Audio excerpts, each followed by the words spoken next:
ఈ పాస్టర్ ప్రవీణ్ పగడాల గారి హత్య తర్వాత ఏదైతే కనుక మన ఐజీ అశోక్ కుమార్ గారు ఈ అంశం గురించి క్లారిటీ ఇచ్చేసారో, ఇచ్చేసిన తర్వాత కూడా ఇంకా ఎందుకన్నా ఈ డిబేట్స్ కావచ్చు. అంటే ఇప్పుడు వాళ్ళ టార్గెట్ ఏంటంటే హిందూ సంస్థలు లేదా హిందుత్వానికి రిప్రజెంటేటివ్గా ఎవరైతే మాట్లాడుతున్నారో అవకాశం దొరికింది, వీళ్ళ గురించి నచ్చారు, శవం దొరికింది, ఒక మరణం జరిగింది, వీళ్ళ మీద తోచేస్తాం ఒక ప్రయత్నం చేశారు. కాకపోతే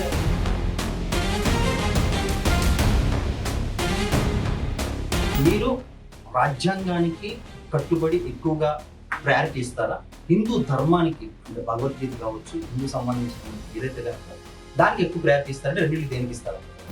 దాడులు చేయండి, వాళ్ళ నాశనం చేయండి, వాళ్ళ మత ప్రార్థనలతో మందిర ధ్వంసం చేయండి, ఇలాంటివి చెప్పదు. ఇలాంటి మాత్రం హిందువులు ప్రేరేపించండి, ఇతర మతాలు లేకుండా చేయండి, వాళ్ళంతా మీ దాంట్లో కన్వర్ట్ చేయండి అని. భారత రాజ్యాంగం ఏం చెప్తుంది?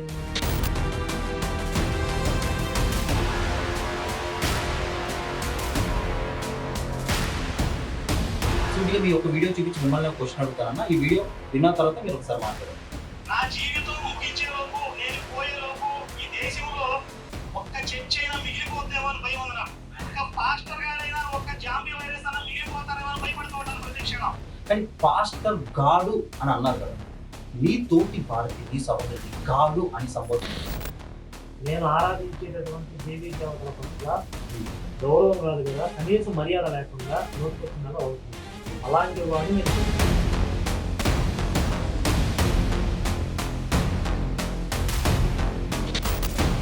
మనం ఏం నేర్చుకున్నామన్నా ఈ సనాతన ధర్మాన్ని కాపాడడం కోసం? మిమ్మల్ని చూస్తున్నటువంటి యువత ఏం నేర్చుకోవాలి? ఈ బూతులు నేర్చుకోవాలి, మీరు చెప్తున్న ధర్మాన్ని నేర్చుకోవాలా? ఏకవచనం బరాబర్ ఇది ఎందుకు ఏకవచనం అంటాం, అదే ఉదయం అంటాం.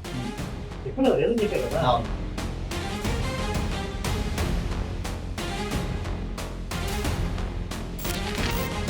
వీళ్ళు వీధుల్లోకి వచ్చి స్వార్థ ప్రకటించకూడదు అంటారు. ఈ దేవుళ్ళలో క్యారెక్టర్లో గొప్పతనం ఉంటే అది నచ్చితే ఆ వస్తువులు లేకపోతే జరగకపోతే నీ ముగివేద్దాం, ఒడ్లు ఓడిస్తాం, దానికి ఒప్పుకుంటావా? ఆయన యొక్క కిడ్నీస్ లో లివర్స్ లో పర్టికులర్ ఆల్కహాల్ పర్సంటేజ్ అనేది ఉంది, పోస్ట్ మార్టం రిపోర్ట్ కావచ్చు, 3 సార్లు పడ్డారు అని ఓవర్ ఫుటేజ్ మొత్తం క్లియర్ గా కంక్లూజన్ ఇచ్చేసారు. లేదు లేదు దీని గురించి స్పెషల్ గా ప్రైవేట్ ఇన్వెస్టిగేషన్ జరగాలి, ఇది హత్య హత్య హత్య అంటున్నారు. అరే బెరుగులారా, మీరు చేసి కష్టం వల్ల కుటుంబం పొరుగు పోతుంది, ఇక్కడితో ఆపేసేయండి అని ఒక సారాంశంతో ఎవరికి చెప్పింది అదే?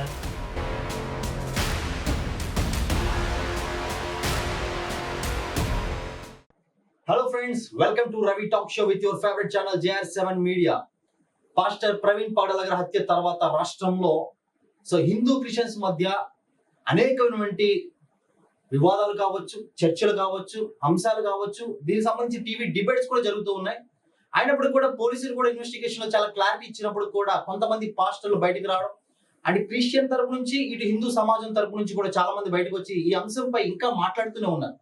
అదే అంశం గురించి మాట్లాడడానికి అలాగే హిందుత్వ ధర్మం కావచ్చు, క్రైస్తవ ధర్మం కావచ్చు, ఇరువురు మధ్య జరుగుతున్న ఈ చర్చ అంశంలో ఏది నిజం ఏది వాస్తవం అనేక విషయాలు చర్చించడానికి, ధర్మాన్ని కాపాడడానికి, హిందూయిజాన్ని కాపాడడానికి, సనాతన ధర్మాన్ని కాపాడడానికి నిరంతరం కృషి చేసి అందరి మనస్సులో స్థానాన్ని సంపాదించినటువంటి కరుణాకర్ సుగుణ మనతో పాటు ఉన్నారు. ఈ రోజు అనేక విషయాలు ఆయన అడిగి తెలుసుకుందాం. నమస్తే అన్న. మీ పేరు తగ్గట్టుగానే శివశక్తి అనగానే మీలో శివ అనే ఒక ఫ్లో మాకు ఎక్కువగా కనబడుతూ ఉంటుంది మీ ఛానల్లో మీరు చెప్పే విషయాల మీద. And practical come to the point అన్న, దీని అంశం మీద అంటే మీరు గతంలో కూడా మీరు పోరాడుతున్న పోరాటం కావచ్చు, హిందూ ధర్మాన్ని కాపాడుతున్న విషయం గురించి కావచ్చు, సనాతన ధర్మం కోసం మీరు యొక్క పోరాటం కావచ్చు, హిందూ దేవుళ్ళ జోలికి ఎవరైనా వస్తే హిందూ యొక్క ఆత్మ విశ్వాసానికి సంబంధించి ఏంటంటే మీరు అద్భుతంగా పోరాటం చేస్తున్నారు. కానీ రీసెంట్ గా ఈ పాస్టర్ ప్రవీణ్ పగడాల గారి హత్య తర్వాత ఏదైతే కనుక మన ఐజీ అశోక్ కుమార్ గారు ఈ అంశం గురించి క్లారిటీ ఇచ్చేసారో, ఇచ్చేసిన తర్వాత కూడా ఇంకా ఎందుకన్నా ఈ డిబేట్స్ కావచ్చు, ఇంకా దీనిపై ఈ చర్చపై ఇంకా దీన్ని ప్రభావం చేస్తూ టీవీ డిబేట్స్ కూడా మీరు కావచ్చు, క్రిస్టియన్స్ కావచ్చు, అంటే ఎవరి వైపు నేను మాట్లాడట్లేదు, ఒక మీడియా తరపు నుంచి మాట్లాడుతాను, అవసరమా అన్న ఇంకా ఈ చర్చ కొనసాగించాను? ఈ ప్రశ్న ఈ శవ రాజకీయాలు చేస్తున్నవి రాబందులు అడగారు. దురదృష్టవశాత్తు ఒక యాక్సిడెంట్ జరిగింది అనుకున్నాం, దానివల్ల ఒక కుటుంబం బాధపడుతుంది. దాని మీద టీవీలో డిబేట్లు చర్చలు పెట్టాల్సిన అవసరం మాకైతే లేదు. మమ్మల్ని ఇష్యూలోకి లాగారు కాబట్టి, మా పేర్లు చెప్పారు కాబట్టి, అది జరిగింది ఏంటి, అని దీని మీద మేము కూడా చర్చ చేయాల్సి వస్తుంది. Okay. కాబట్టి ఎవరైతే ఈ రాబందులు సవాలు పీక్కునే రాబందులు ఉన్నాయో వాళ్ళని అడగాలి, ఎందుకురా మీకు ఈ దరిద్రం ఉంది. సో వారు మిమ్మల్ని కెలికారు కాబట్టి మీరు ఖచ్చితంగా రావాల్సి వచ్చింది, అంతే కదా? అంటే ఇప్పుడు వాళ్ళ టార్గెట్ ఏంటంటే హిందూ సంస్థలు లేదా హిందుత్వానికి రిప్రజెంటేటివ్ గా ఎవరైతే మాట్లాడుతున్నారో అవకాశం దొరికింది వీళ్ళ గొంతు నొక్కేద్దాం, శవం దొరికింది, ఒక మరణం జరిగింది వీళ్ళ మీద తోసేద్దాం అని ఒక ప్రయత్నం చేశారు. కాకపోతే అది బూమరాంగ్ ఇప్పుడు వాళ్ళ మీద పడింది, రివర్స్ అయింది. వాళ్ళు ఎంత దుర్మార్గులో వాళ్ళ నిజ స్వరూపం ఏంటనేది ఈరోజు సమాజం మొత్తం చూస్తుంది, ప్రభుత్వాలు చూస్తుంది, మీడియా చూస్తుంది, పోలీస్ డిపార్ట్మెంట్ చూస్తుంది. వాళ్ళు పైకి కనపడేంత లేదా పైకి నటించేంత సౌమ్యులు కాదు, ప్రేమ మతస్థులు కాదు, శాంతి మతస్థులు కాదు.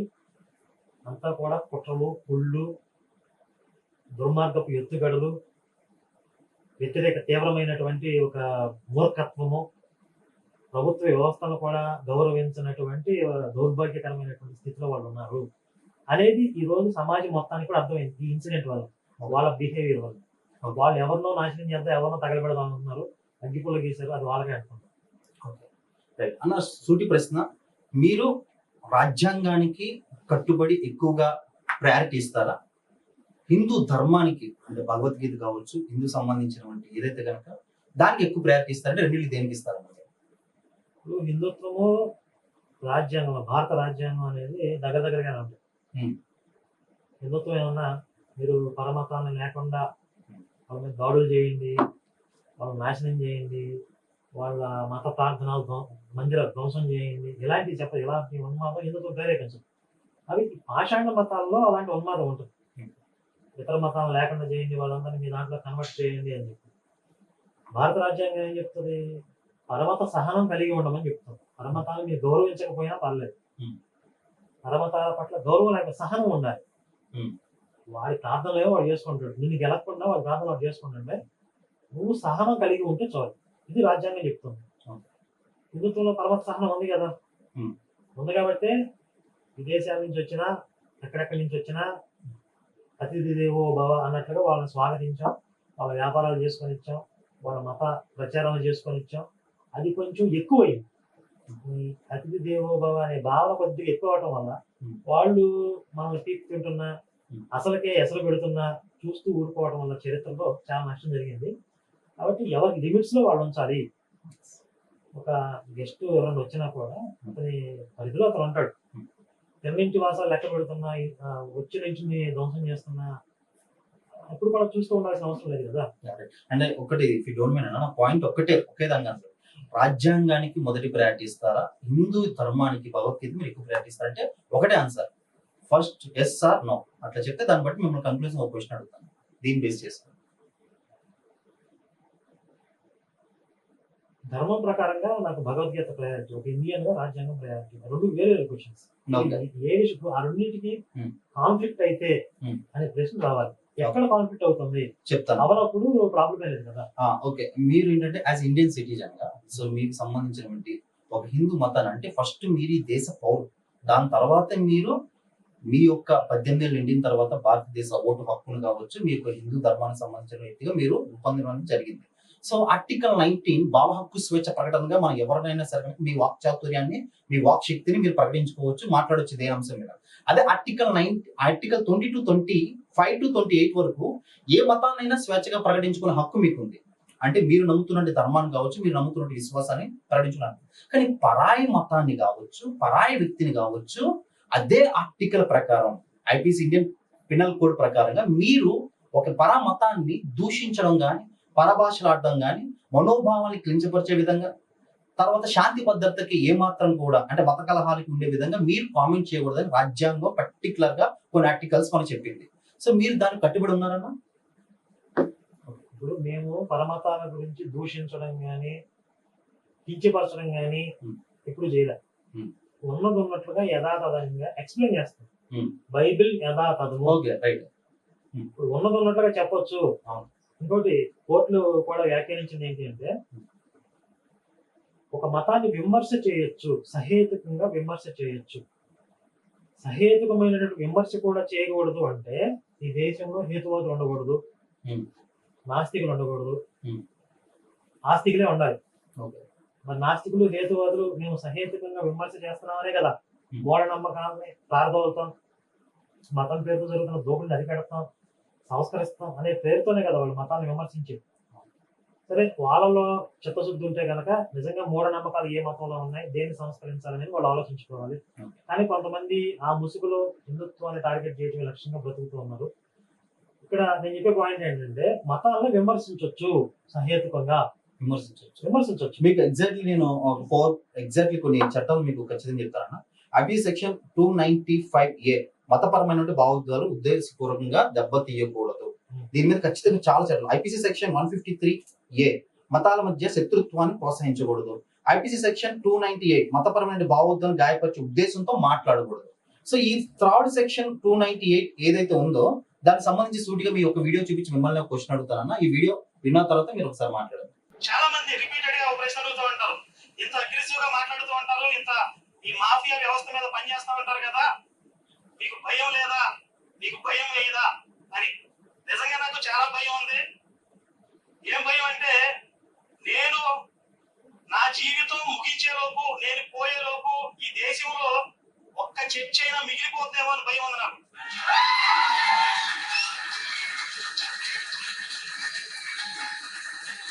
ఒక్క పాస్టర్ గారైనా ఒక్క జాంబీ వైరస్ అన్న మిగిలిపోతారేమో అని భయపడుతూ ఉంటాను ప్రతి క్షణం. Okay, right. ఇక్కడ మీరు దీని గురించి ఆర్టీవీలో క్లారిటీ ఇచ్చారు, నేను చూశాను. అండ్ దీనికి సంబంధించి రీసెర్చ్ మొత్తం చేశాను. చేసినప్పుడు నాకు ఇక్కడ ఏమంటే, India is my country, all Indians is my brothers and sister. నా సోదరుని గౌరవించాను. కానీ పాస్టర్ గాడు అని అన్నారు కదా, నీ తోటి భారతి, నీ సహోదరుని గాడు అని సంబోధించవచ్చు. ఎందుకంటే వాడు నా ధర్మాన్ని గౌరవించట్లా. Hmm. నేను ఆరాధించేటటువంటి దేవీ దేవతల పట్ల Hmm. గౌరవం కాదు కదా, కనీసం మర్యాద లేకుండా నోటికొచ్చినాలో అవుతున్నాడు. Hmm. అలాంటి వాడిని నేను గాడనే అంట.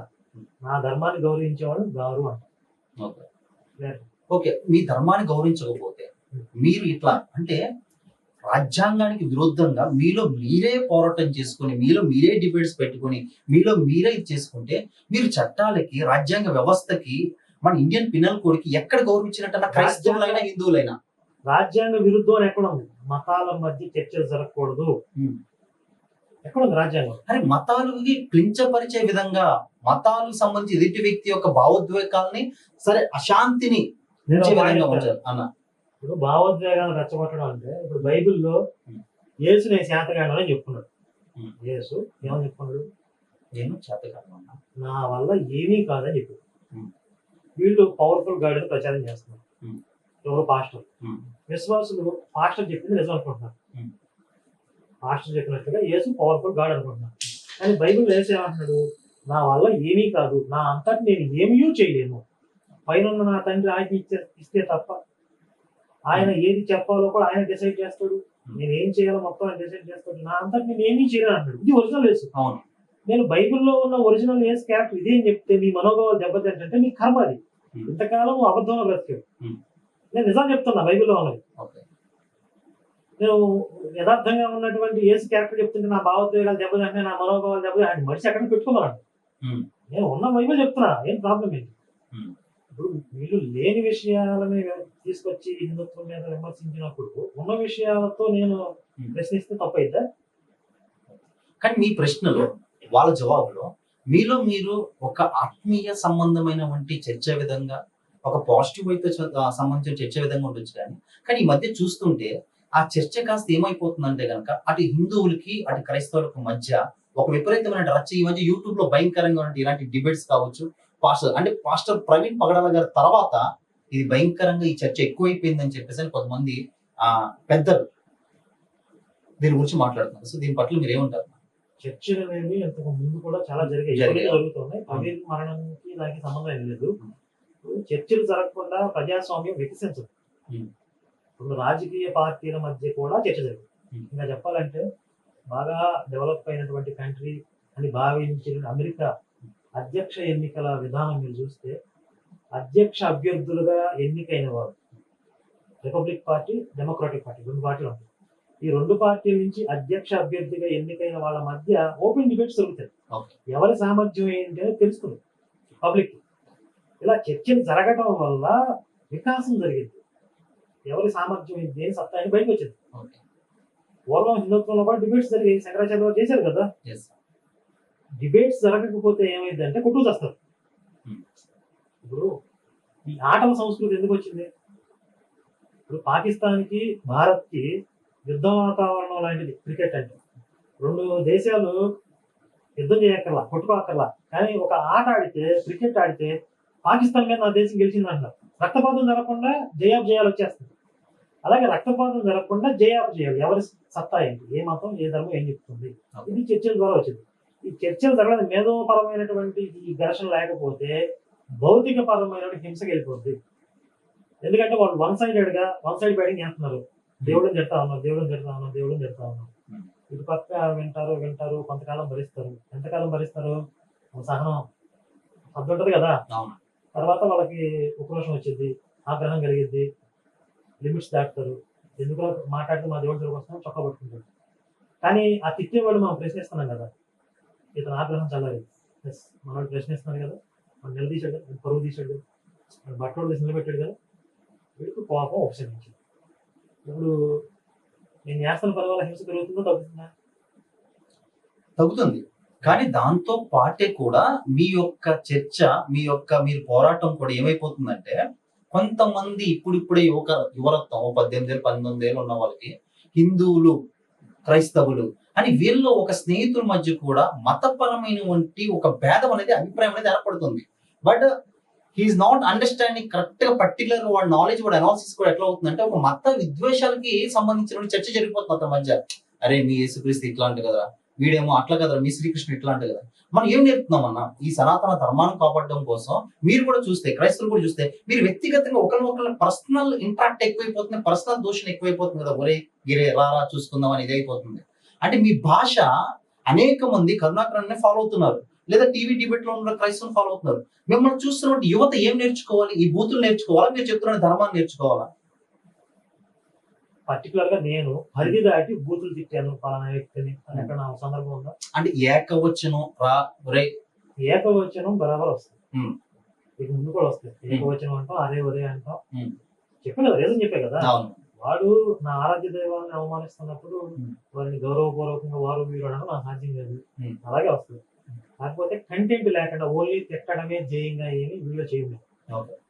వాడు చెప్పినటువంటి అసంబద్ధమైన విషయాలని విశదీకరిస్తూ, వాస్తవాలని వెలికి తీస్తూ మనం కంటెంట్ ఇస్తాం. అయితే చిన్నపిల్లలప్పటి నుంచి యూత్ కి కూడా మతపరమైనటువంటి భేదాలు వచ్చేస్తాయని మీరు చెప్తున్నారు. అసలు ఇన్ని మతాలు ప్రపంచం ఎందుకు వచ్చాయి చెప్పండి? ఒక మతం పుట్టుకొచ్చిందంటే దాని ఉద్దేశం ఏంటి? మిగిలిన మతాలన్నీ తప్పు, నేనే రైటు అనే భావన. లేకపోతే వాళ్ళ కొత్త మతం రావాల్సిన అవసరం ఉండదు. ఒక కొత్త మతం వచ్చిందంటేనే పూర్వం ఉన్నటువంటి మతాలన్నింటినీ కూడా ధిక్కరిస్తుంది అని. మతపరమైన భేదాలు కొత్త మతం పుట్టినప్పుడే వచ్చింది. క్రైస్తవ మతం ఎప్పుడు పుట్టింది? 2000 సంవత్సరాల పూర్వం. అంతకుముందు క్రైస్తవ మతం ఉందా? లేదు. క్రైస్తవ మతం వచ్చి 2000 సంవత్సరాల పూర్వం పుట్టింది అంటే దాని మీనింగ్ ఏంటంటే, ఇంతకు ముందు ఉన్నటువంటి మతాలన్నీ కూడా అసత్యం, నేనే సత్యం అని చెప్తుంది. యూదు మతం 3500 సంవత్సరాల క్రితం వచ్చింది, అంతకుముందు లేదు. ఇస్లాం మతం 1500 సంవత్సరాల పూర్వం వచ్చింది, అంతకుముందు లేదు. మధ్యలో వచ్చిన మతాలు. ఇప్పుడు నిజంగా మానవాళి మీద వీళ్ళకి శ్రద్ధ ఉంటే, మానవులందరి మధ్య సమరసత కలగాలి, సామరస్య భావన ఉండాలి అనే ఒక లక్ష్యంతో వీళ్ళు ఉంటే కనుక కొత్త మతాలు పెట్టాల్సిన అవసరమే ఉంది. కొత్త మతం పెట్టి అందరినీ నా మతంలోకి మార్పిడి అవ్వండి అని అడగాల్సిన అవసరమే ఉంది. వాళ్ళు మధ్యలో కొత్త మతాలు పెడతారు, మా మతంలోకి మత మార్పిడి అవ్వండి అని చెప్పి ప్రలోభాలు పెట్టి మత మార్పిడి చేస్తారు. మరి ఇప్పుడు మత భేదాలు రాకుండా ఏముంటాయి? వాళ్ళకి హారత బట్టి స్వాగతాలు చెప్పాలా మేము? ఇప్పుడు ఈ దేశంలో పుట్టలేదు కదా దేశ మతం, ఎక్కడి నుంచో వచ్చింది. మరి ఈ దేశంలో ఇప్పుడు 10 కోట్ల మంది 15 కోట్ల మంది క్రైస్తవులు ఎక్కడి నుంచి వచ్చారు? వీళ్ళంతా బై బర్త్ కొన్ని తరాల పూర్వం నుండి క్రైస్తవులు ఏమన్నా? ఈ మధ్యకాలంలో అందరూ మతం మార్చిన వాళ్ళేగా, ఏదో ఒక ప్రలోభాలు పెట్టి మతం మార్చిన వాళ్ళే కదా. ఇన్ని కోట్ల మంది వాళ్ళు మతం మారుస్తుంటే మత భేదాలు రాకుండా ఏమవుతాయి? ఇప్పుడు మత భేదాలు వచ్చేస్తాయి, లేకపోతే రిలీజియస్ అవ్వకూడదు, ఇలాంటి దిక్కుమాలిన కట్టుకథలు నీతి వాక్యాలన్నీ హిందువులకి చెప్పారు. అయ్యేది వద్దు, మతం పెట్టండి. మత భేదాలు కంపల్సరీగా సమాజంలో ఉంటాయి. మతం పెట్టు పూర్వం తనువు తెచ్చారు, రక్తపాతం జరిగింది. ఇప్పుడు కనీసం భౌతిక పరమైన హింస జరగట్లేదు. ప్రజాస్వామ్యం, ఆధునిక యుగం, ప్రపంచంలో చూస్తూ ఉంటుంది. ఎక్కడైనా హింస జరిగినా కాబట్టి కొన్ని కవర్ చేసుకుంటారు, మేనేజ్ చేసుకున్నారు. వాళ్ళలో హింసాపరమైన ప్రవృత్తి ఉన్నా కూడా. కానీ పూర్వం వాళ్ళు లేదు. రాత యుగాల్లోకి వెళ్తే కొట్టి చంపారు. వాళ్ళ మతాన్ని ప్రశ్నించే వాళ్ళని రాళ్ళతో కొట్టారు, దుప్పులు పోసి తగలబెట్టారు, చెట్లకు కట్టేసి చావగొట్టారు, రకరకాల హింసా పద్ధతుల్లో చావగొట్టారు. స్త్రీలను కూడా వదిలిపెట్టలేదు. కానీ మతాల చరిత్ర తెలియకుండా, అవి ఎంత ప్రమాదకరమో తెలియకుండా, హిందువుల్ని మాత్రమే మీరు అలా ఉండకూడదు, ఇలా ఉండకూడదు, ఇవన్నీ నడవు. హిందువు అనేవాడు సగర్వంగా నేను హిందువులను ప్రకటించుకుంటాడు. చిన్నపిల్లలప్పటి నుంచి జై శ్రీరామ్ అంటాడు, భారత్ మాతాకి జై అంటాడు. చిన్నపిల్లలప్పటి నుంచి ఆ ఫౌండేషన్ ఉండాలి. యూత్ కి ఈ రోజు సినిమా హీరోలు ఇంకొకళ్ళు ఆదర్శమో ఆరాధనీయమో కాదు. నిజమైన చరిత్ర వీరుల్ని వాళ్ళు గౌరవించాలి, వాళ్ళని గుర్తెరగాలి. లేదా జై శ్రీరామ్ అంటే నామోషి అనేది గర్వంగా చెప్పాలి. ప్రతి భారతదేశంలో పుట్టిన ప్రతి హిందువు, ప్రతి భారతీయుడు, వాడు హిందువు కాకపోయినా సరే, భారతీయుల మూల పురుషుడు శ్రీరాముడు. నీకు దేవుడు కాదు పక్కన పెట్టండి, మీ రిలీజన్ వేరే అయినా కూడా నువ్వు భారతీయుడు అయితే నీ సంస్కృతికి మూల పురుషుడు శ్రీరాముడు. కుటుంబ వ్యవస్థ భారతదేశంలో ఎంత బలంగా ఉంది అంటే రామాయణం కారణం. తల్లిదండ్రులను ఎలా గౌరవించాలి, అన్నదమ్ములతో ఎలా ఉండాలి, స్నేహితులతో ఎలా ఉండాలి, ఒక రాజు ఎలా ఉండాలి, వీటన్నిటికీ స్టాండర్డ్స్ కి ఏంటి మూలం ఏంటి? రామాయణం కదా. మరి ప్రపంచంలోనే తలమానికమైన సంస్కృతికి మూల పురుషుడైనటువంటి రాముడిని మన పూర్వీకుడిగా మనం గౌరవించినప్పుడు, నువ్వు మళ్ళీ ఈ దేశంలో నాకు సంక్షేమ పథకాలు కావాలి, ఈ దేశం నుంచి వచ్చే ప్రయోజనాలు కావాలి, మళ్ళీ అదే రాముడిని తిట్టిపోస్తాను, వాళ్ళని ఎంతకాలం సహిస్తాం? ఇవన్నీ నడవే.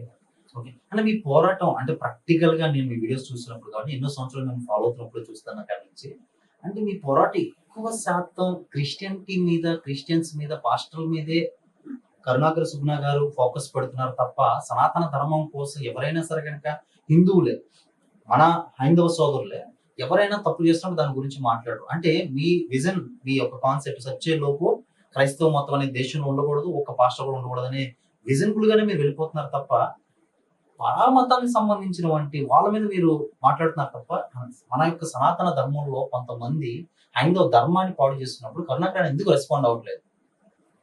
ఇప్పుడు మీ ఆఫీస్ ఉంది కదా, మీ ఆఫీస్ లో అక్కడక్కడ చెత్తా చెదారం ఉంది, ఇదొక సమస్య. అక్కడ దుమ్ము కూడి చెత్తా చెదారం ఉంది, రైట్? ఇదొక సమస్య. ఇంకొక సమస్య, రెండో సమస్య ఏంటంటే బయట ఒకడు పెట్రోల్ డబ్బా పట్టుకొచ్చాడు, మొత్తం చల్లేసి అగ్గిపొగ చేస్తాడు. మీరు ఫస్ట్ ప్రయారిటీ దేనికి ఇస్తారు?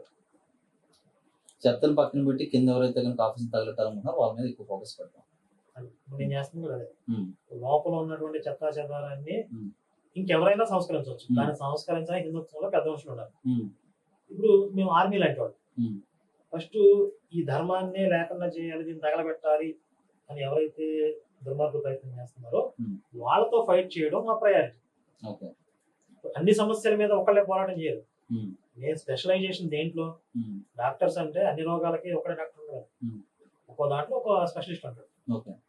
నేను ఈ మాఫియాని ఎదుర్కోవడంలో స్పెషలిస్ట్, దాని మీద వచ్చేస్తాను. అప్పుడప్పుడు కూడా మీ సనాతన ధర్మం సంబంధించి ఏదైనా కనుక సమస్య వచ్చినప్పుడు సనాతన ధర్మాన్ని హైందవ ఆ సనాతన ధర్మానికి మచ్చ తెచ్చే విధంగా ఎవరైనా మాట్లాడినప్పుడు కనీసం మీరు రెస్పాండ్ అవ్వాలి కదా. ఇప్పుడు ఎగ్జాంపుల్ చెప్తాను, అలా మీ సనాతన ధర్మం గురించి ఈ యొక్క హైందవ సమాజంలో హిందూ యొక్క సనాతన ధర్మం అనే ముసుగులో ఎవరైనా తప్పు చేస్తే ఎప్పుడైనా ఖండించినట్టు మేము చూడలేదు. So first point. రెండోది, ఈ రోజు సనాతన ధర్మం సరే అంటే రీసెంట్ గా ఇంత భయంకరంగా వైరల్ అవుతుంది, అఘోరి పేరుతో శ్రీనివాస్ అనే వ్యక్తి ఇంత దారుణంగా సనాతన ధర్మం అని చెప్పి ఒక పిల్లని తీసుకుని వెళ్ళి అమ్మాయిని పెళ్లి చేసుకుని డూప్లికేట్ అఘోరి కాదు వాడు ఆర్టిస్ట్ అని చెప్పి మేము చాలా వీడియోస్ లో చాలా ఛానల్స్ లో అడిగితే నిర్మోహమాటంగా చెప్పారు. రెండోది, వేణుస్వామి అనేవాడు దొంగ, జ్యోతిష్యం పేరుతో హిందువులు దోచుకుంటున్నాడు, వేణుస్వామి గురించి చెప్పారు. ఆ ప్రబోధానంద అని ఒక తాడిపత్రిలో చచ్చిపోయాడు, వాడు ఒక దొంగ, హిందుత్వం పేరుతో కొత్త సాంప్రదాయం పెట్టి మోసం చేస్తున్నాడు. ఇలా హిందుత్వంలో ఉన్నటువంటి కొంతమంది దొంగల గురించి కూడా కొన్ని సందర్భాల్లో మాట్లాడారు. అయితే ఎక్కువ శాతం అనేది మా ఎఫర్ట్స్ ఎక్కువ శాతం అనేది క్రిస్టియానిటీ కాదు, క్రైస్తవ మాఫియా మీద. మతంతో మాకు సంబంధం లేదు, మతం పేరుతో ఏర్పడిన ఒక మాఫియా మీద ఫైట్ చేస్తాం. అంటే మీరు ఏమంటారంటే కర్ణాకరణ ఎవరు మతాన్ని వాళ్ళు ప్రకటించుకోండి, కానీ క్రైస్తవులు ఎవరైతే హిందువుల దగ్గరికి వెళ్ళి మీరు మా మతంలో జాయిన్ అవ్వండి అనేది మాత్రం చెప్పకూడదు అంటారు, అంతేనా? చెప్పకూడదు అన్నట్లా చెప్పుకోవచ్చు. కాకపోతే వాళ్ళ ప్రైవసీకి భంగం కలగకూడదు ఒకటి, ఓకే వాళ్ళ హక్కులకి భంగం కలగకూడదు, Hmm. వాళ్ళ విశ్వాసాన్ని కించపరచకూడదు, 3. Hmm. వాళ్ళ ప్రైవసీకి భంగం కలగకుండా, వాళ్ళ హక్కులకి భంగం కలగకుండా, Hmm. వాళ్ళ విశ్వాసాన్ని కించపరచకుండా మీరు ప్రచారం చేసుకోండి. Okay. ప్రైవసీ ఇప్పుడు ఇళ్లలో దూరకూడదు, Hmm. మైక్ సౌండ్లు పెట్టి డిస్టర్బెన్స్ చేయకూడదు. అది హక్కు కదా, రాజ్యాంగం కదా, మతాన్ని స్వేచ్ఛగా ప్రకటించుకునే హక్కు అది. ఏది మైక్ సౌండ్ డిస్టర్బెన్స్ పెట్టా వాళ్ళే ఉందన్నా. ఇప్పుడు పొద్దున్న ముస్లింస్ పొద్దున్న లేచి అల్లాహ్ అక్బర్ పొద్దున్న సాయంత్రం చెప్పి అల్లా చేస్తుంటారు. మన హైందవ ధర్మంలో నుంచి పొద్దున్నే సంబంధించినటువంటి మనం ఖచ్చితంగా దానికి సంబంధించినటువంటి మనం కూడా కౌశల్య మనం కూడా పెడుతూ ఉంటాం గుడి దగ్గర. వీళ్ళు ఏంటంటే జస్ట్ ఊర్లో ఇంటింటికి సంబంధించినట్టు వీళ్ళు కూడా మైక్లో చెప్పుకుంటారు చర్చ్. అది స్వేచ్ఛ కదా, వాళ్ళు వెళ్ళి ప్రకటించకూడదన్న రైట్స్ మనకు లేదు కదా అంటున్నా. ఏది స్వేచ్ఛ? మతాన్ని ప్రకటించుకోవడం స్వేచ్ఛ. నేను నా ఇంట్లో ప్రశాంతంగా కూర్చోవాలి, Hmm. నేను ధ్యానం చేసుకుంటా, Hmm. నా పిల్లలు చదువుకుంటున్నారు, Hmm.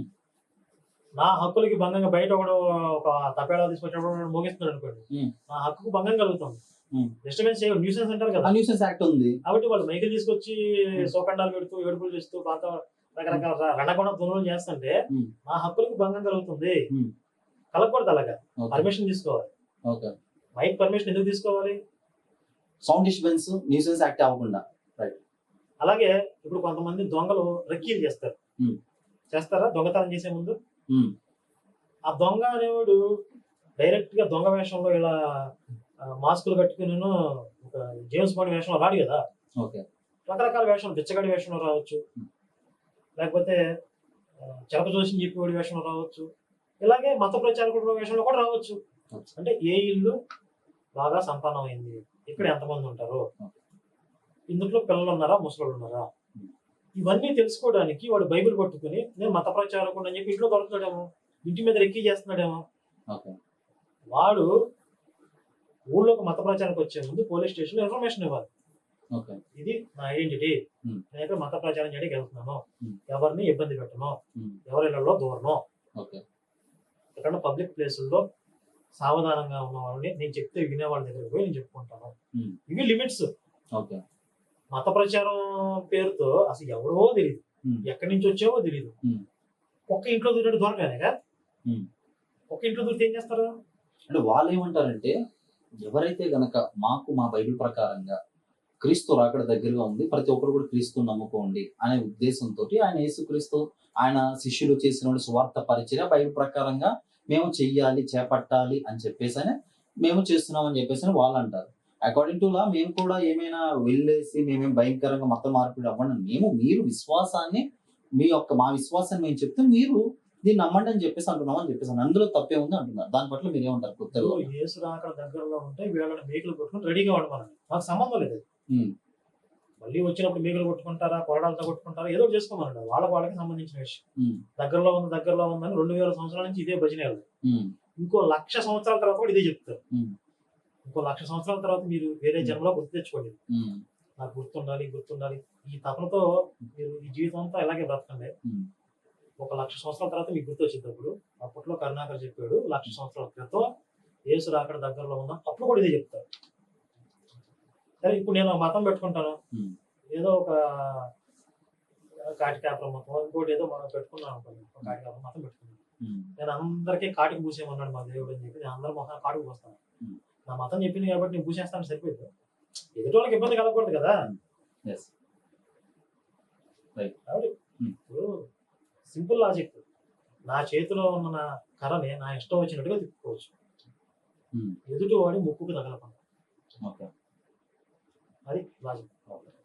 నేను రీసెంట్ గా ఒక ఇంటర్వ్యూలో చూశాను. అంటే నేను దాదాపు ఎన్నో సంవత్సరాల నుంచి చూస్తున్నాను. అండ్ మీవి విజయప్రసాద్ రెడ్డి గారి డిబేట్స్ చూశాను. చాలా అంటే మీరు కొంతమంది పాస్టర్లతో కూర్చున్న డిబేట్స్ కూడా నేను చాలా చూశాను. ఇంకా అలా చూస్తున్న మూమెంట్ లో అండ్ ఈ యొక్క పాస్టర్ ప్రవీణ్ పాడా గారి అంశం మీద కూడా ఈ కొంచెం ఫైర్ గా అంటే చాలా విషయాలు ఒకరొకరు మాట్లాడుకోవడం జరుగుతుంది.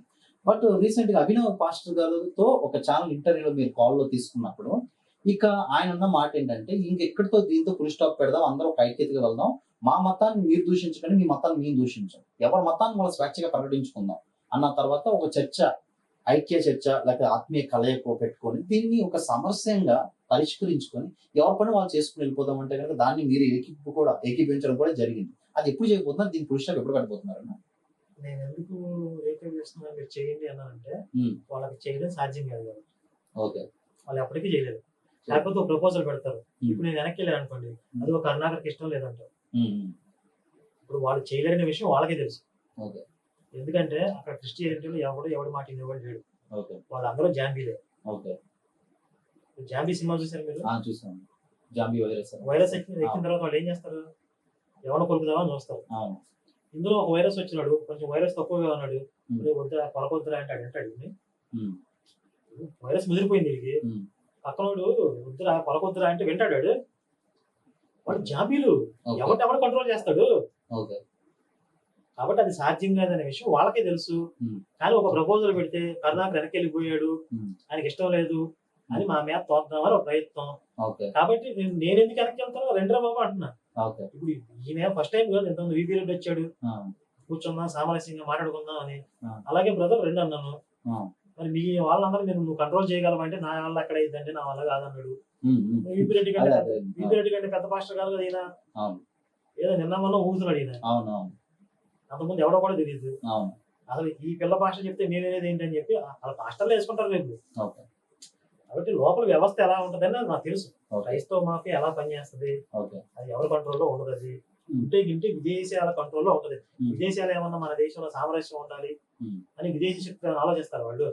మన దేశం డెవలప్మెంట్ గురించి వాళ్ళు ఆలోచిస్తారా? ఈ దేశాన్ని నాశనం చేయాలనే చూస్తారు.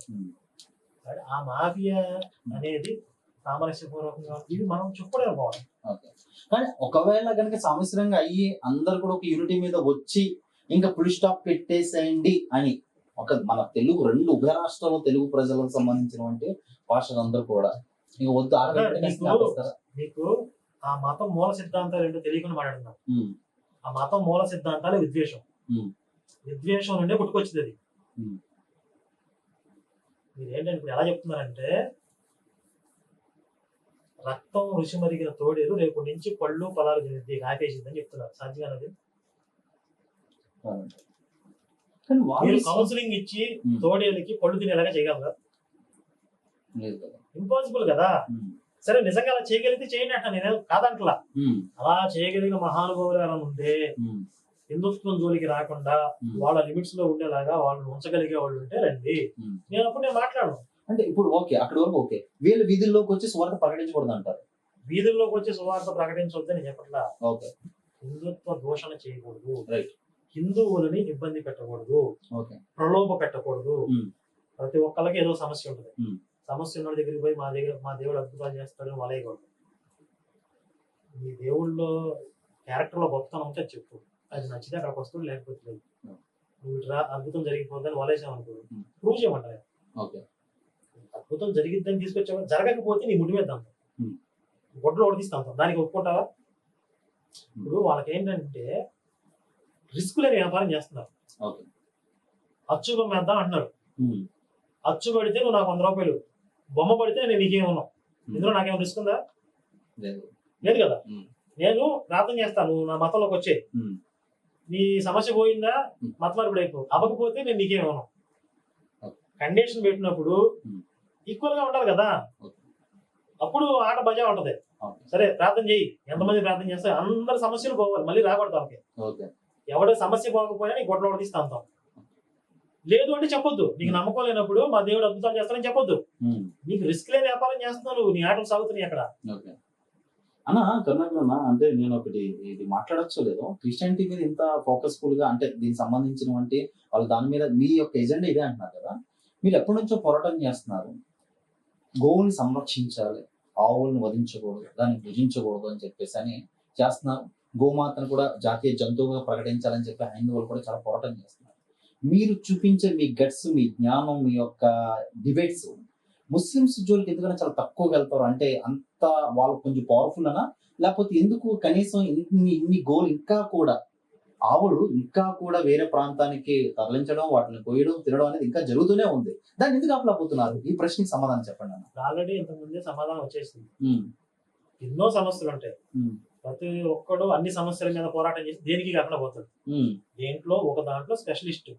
అలాగే కొన్ని విషయాల్లో సందర్భాన్ని బట్టి మనం పనిచేస్తూ ఉంటాం.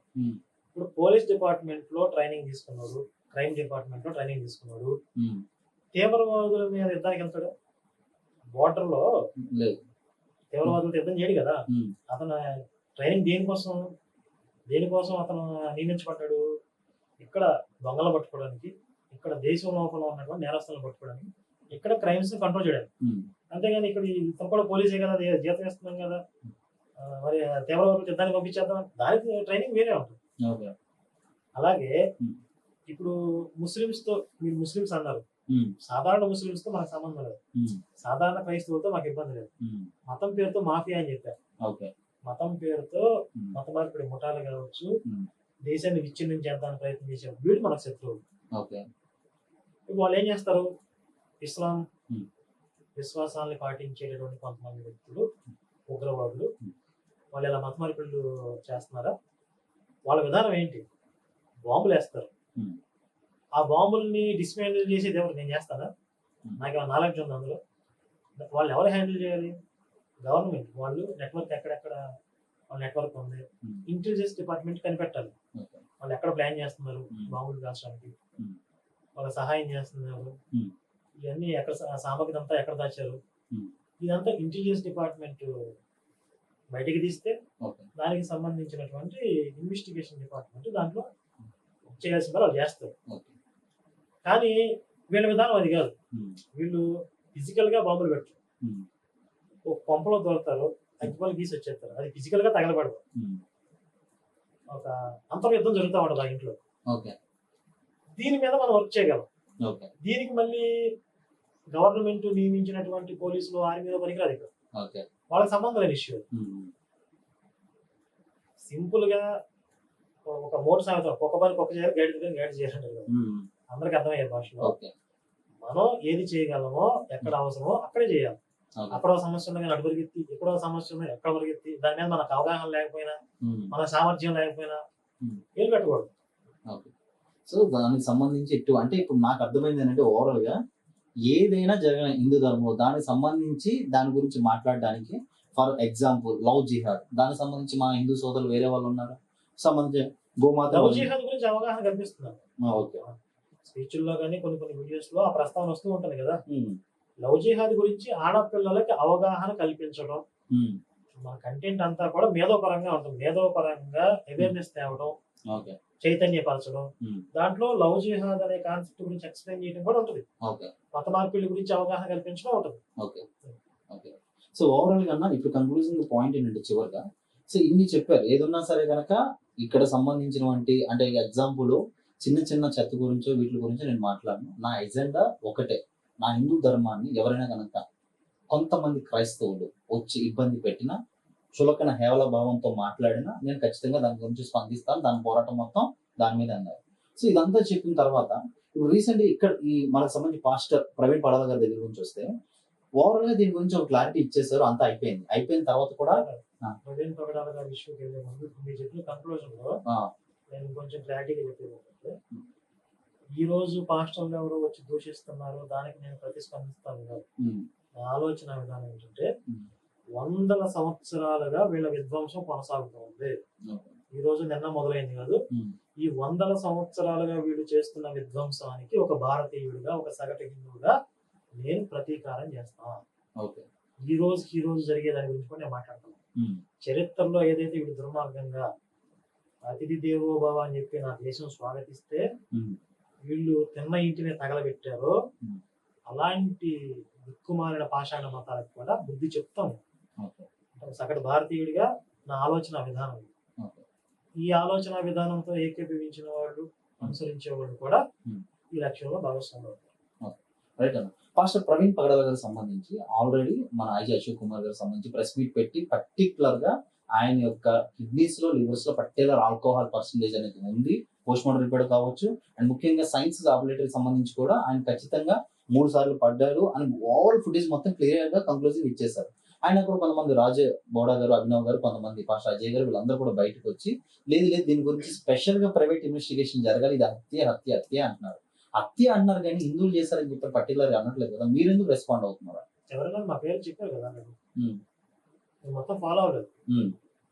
హిందువులు చేశారని చెప్పారు, మా పర్టికులర్ గా నా పేరు తీశారు. ఓకే, ఎవరు తీశారన్నా? ఈ అజయ్ కుమార్ అనేవాడు మాట్లాడు, విపి రెడ్డి అనేవాడు విన్నర్ నా పేరు తీసాడు. అక్కడ కొంచెం కొంతమంది క్రైస్తవులు ఈ మీడియా ముందుకు వచ్చి కరుణాకర్ అనేవాడు అనుమానాస్పదంగా ఏదో పోస్టులు పెట్టి డిలీట్ చేశాడు, ఆయనకు ముందే తెలిసింది. ఎట్లా తెలిసింది?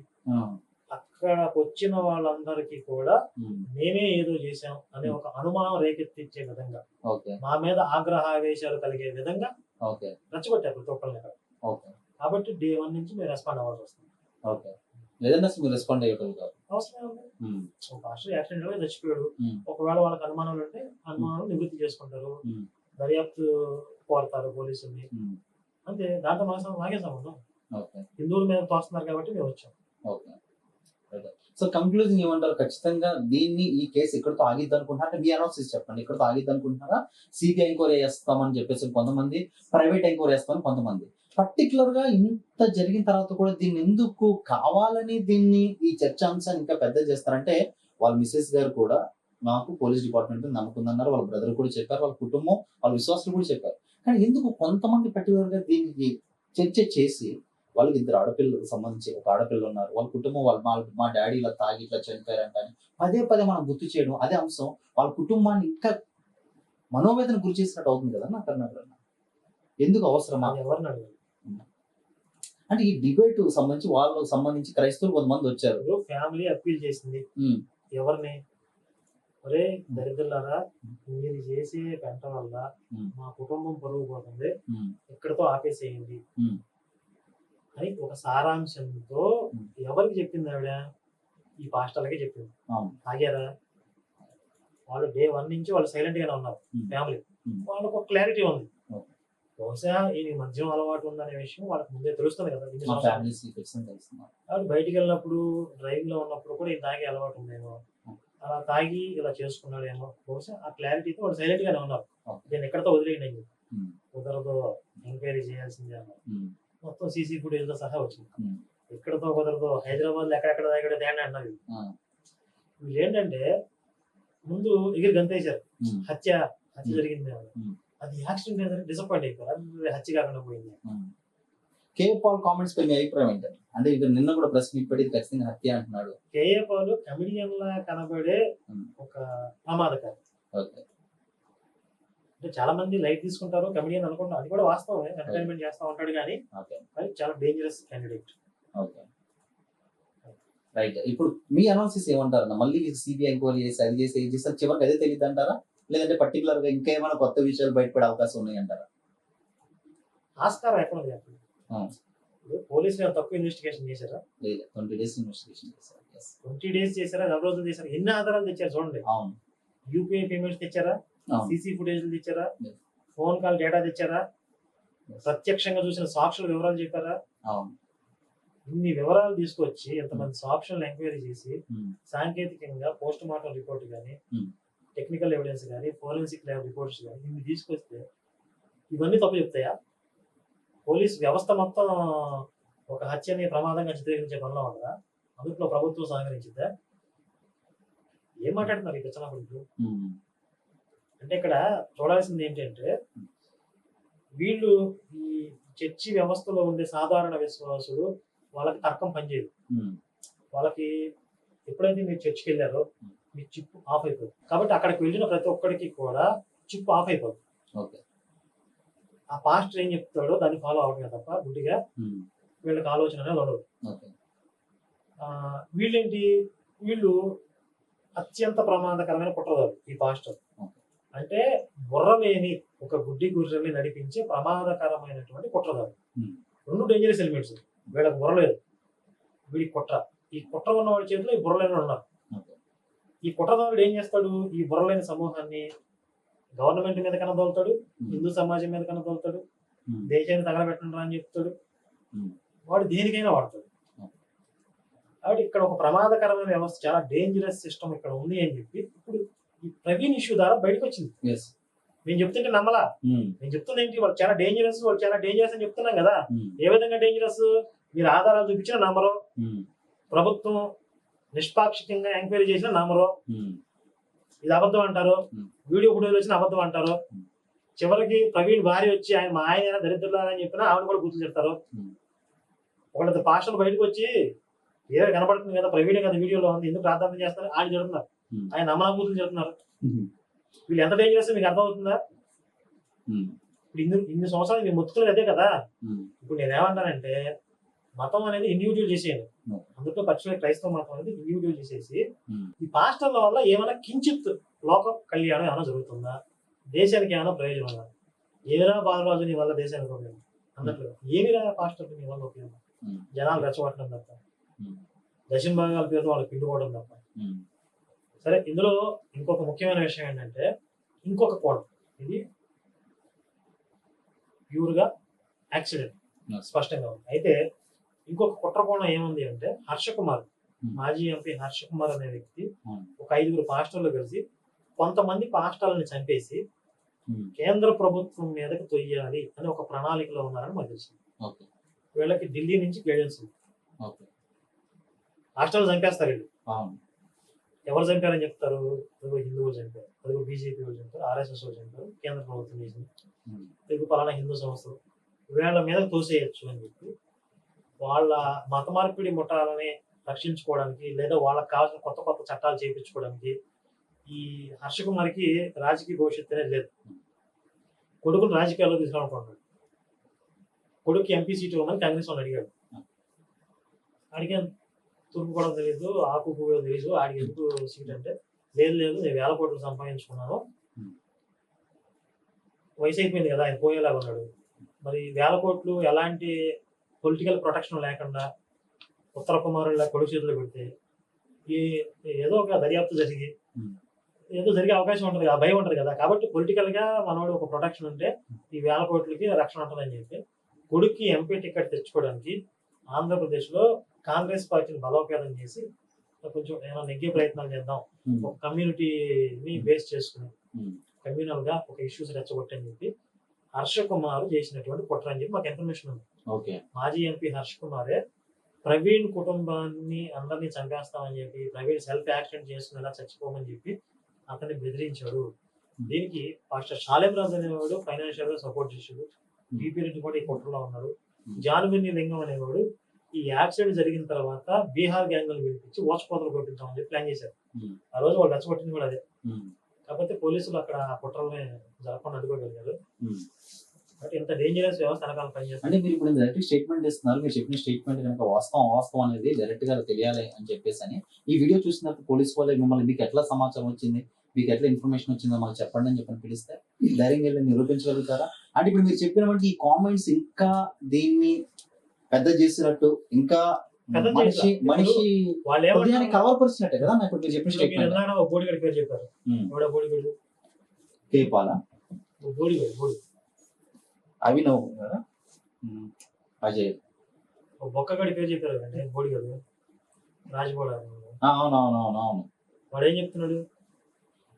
నాకు దాదాపుగా ఇన్ఫర్మేషన్ ఉన్నది, ఇది ఢిల్లీ నుంచి సంబంధించినటువంటి మన ఎక్కడ బీజేపీ వాళ్ళు చేసే అమిత్ షా. వాడేమైనా ఆధారాలు ఇచ్చాడా?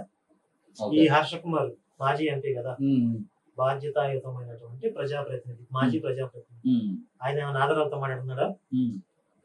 బాధ్యతాయుతమైన ప్రజాప్రతినిధిగా పనిచేసిన హర్ష కుమారే బాధ్యతారహితంగా మాట్లాడుతున్నప్పుడు Hmm. నేను నాకున్న అనుమానాలు చెప్తే తప్పు ఏంటి? సాధారణ పౌరుడిగా Hmm. వాళ్ళు ఏమంటున్నారు? Hmm. ఇన్వెస్టిగేషన్ చేయాల్సిన పోలీసులు మేము లీడ్స్ ఇస్తాం అంటున్నారు. Hmm.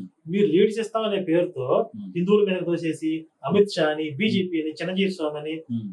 మీ ఇష్టం వచ్చిన పేర్లు చెప్పి వాళ్ళ మీద ఇన్వెస్టిగేషన్ చేయాలంటారా?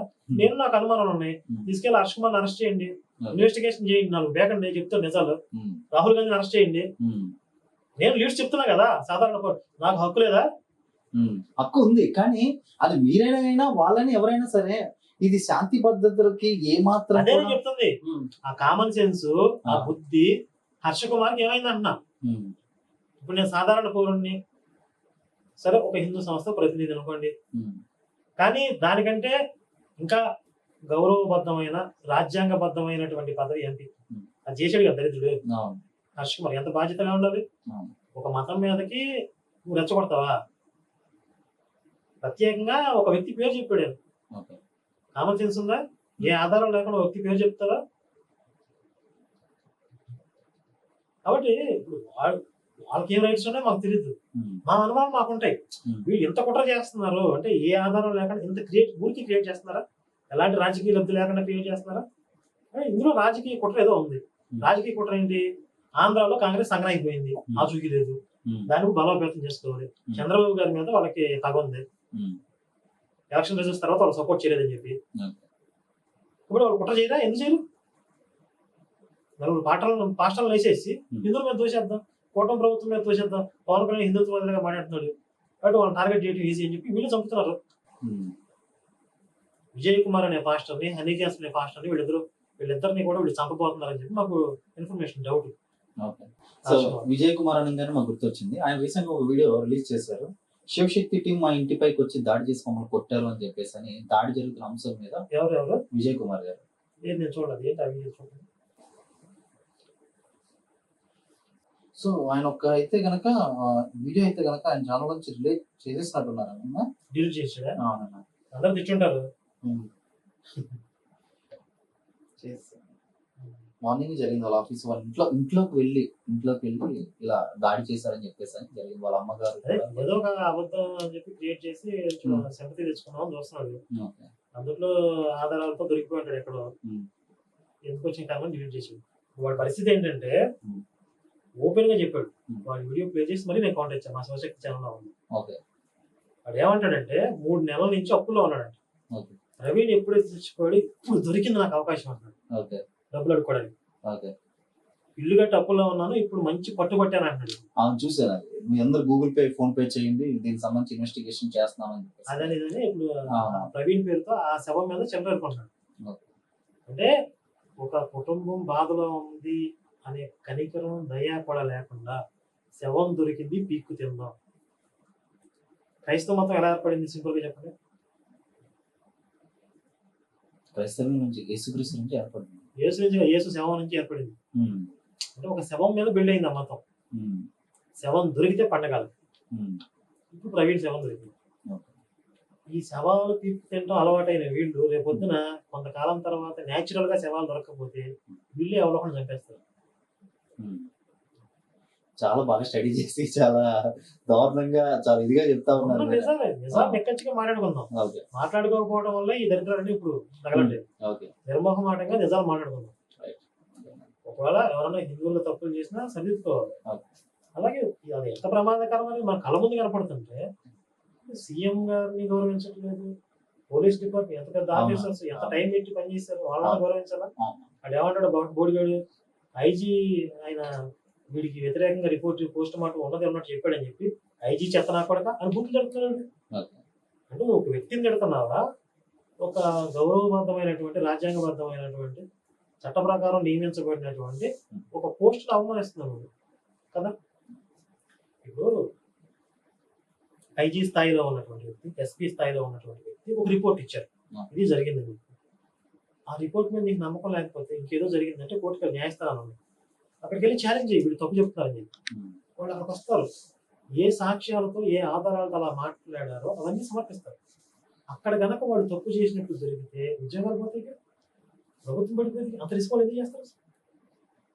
18 రోజులు టైం తీసుకున్నారంటే చాలా సెన్సిటివ్ మ్యాటర్ కాబట్టి 1-2 సార్లు ఆధారాలన్నింటినీ పరిశీలించుకుని అనేక విభాగాలను సమన్వయం చేసుకుని ఓన్లీ పోస్ట్ మార్టం రిపోర్ట్ కదా, ఫోరెన్సిక్ ల్యాబ్ రిపోర్ట్స్ కోసం వెయిట్ చేశారు. అలాగే సీసీటీవీ ఫుటేజ్ ఒరిజినల్ కాదా నిర్ధారించుకున్నారు. అన్ని వాళ్ళు సమన్వయం చేసుకుని ఆధారాన్ని సరిచూసుకుని 4 రోజులు లేట్ అయినా కూడా ఆధారాన్ని బయట పెట్టారు. అంత బాధ్యతగా పనిచేసిన వాళ్ళని కనీసం గౌరవించకపోయినా పర్లేదు, మీకు నచ్చలేదు సైలెంట్గా ఉండాలి, లేదా అనుమానం ఉండాలి కోర్టుకి వెళ్ళాలి, అంతేగాని నోటిఫికేషన్ చెప్తారా? ఈ మనుషుల పశువులు వీళ్ళు. మీరు బయట మాట్లాడేటప్పుడు ఆ వీడియోస్ లో మాట్లాడేటప్పుడు చాలా ఫైర్ గా మాట్లాడతారు, బట్ ఇంట్రెస్ట్ లో ఇక్కడ మాత్రం చాలా కూల్ గా, చాలా పాజిటివ్ గా, నెమ్మదిగా మాట్లాడుతూ ఉన్నారు. దానివల్ల కారణం ఇక్కడ అంటే ఎంత అవసరం అంత మాట్లాడతాం. భాషను ఎదురుగా కూర్చోబెట్టి ఆడేదా లిమిట్స్ క్రాస్ అయ్యాడు అనుకోండి, అప్పుడు ఆటోమేటిక్ బొగ్గులు ఫైర్ వస్తుంది. అవునవును, అదే చాలా కూల్ గా, చాలా ప్లెజెంట్ గా, నేను ఎంత మాట్లాడుతున్నా ఏం చేస్తున్నా చాలా ప్లెజెంట్ గా మాట్లాడుతూ ఉన్నారు. మీకు అర్థం కావట్లేదు కానీ చాలా అవసరమైన డోస్ వచ్చేసింది. అవుట్పుట్ చూసుకోండి, బాగా ఉంటుంది. థ్యాంక్ యూ సో మచ్ అన్న. మీరు చేస్తున్నటువంటి ఈ పోరాటం, మీరు చేస్తున్నటువంటి ఈ ధర్మం కోసం మీరు చేస్తున్న పోరాటం విజయవంతంగా ముందుకెళ్లాలని, అండ్ భవిష్యత్తులో ఇలాంటి ఏమి లేకుండా అందరూ బాగుండాలని మనస్ఫూర్తిగా మీడియా తరపు నుంచి కోరుకుంటూ థ్యాంక్ యూ.